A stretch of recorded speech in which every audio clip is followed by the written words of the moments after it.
Que nous sortons de cette salle, le 24 décembre. C'est la même. vous avez dû le constater, le ministère public a été dans l'incapacité absolue de sortir les motifs de ses appels. Il a plutôt pris du temps à répondre aux pertinents et rigoureux motifs de l'appel de M. Mamadou Ali Ouba qu'à se donner la peine pour donner à la Cour la base juridique sur laquelle il tirera ses prétentions.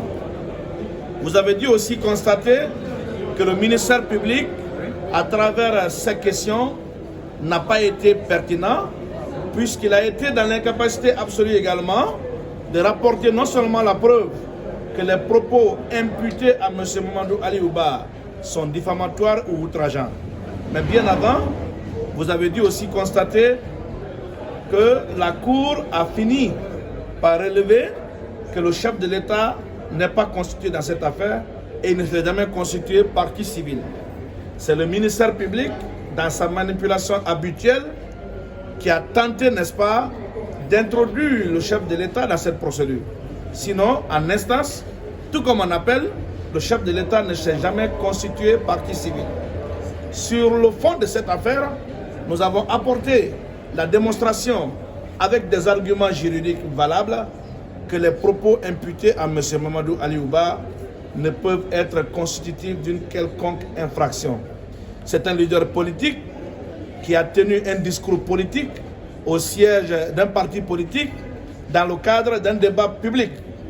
Alors, si on doit dénier à M. Mamadou Ali Ouba, président du modèle, sa liberté d'expression, son droit de se prononcer sur l'actualité politique, sur l'actualité sociale, je pense qu'il vaut mieux carrément supprimer ou interdire l'exercice des activités politiques dans ce pays.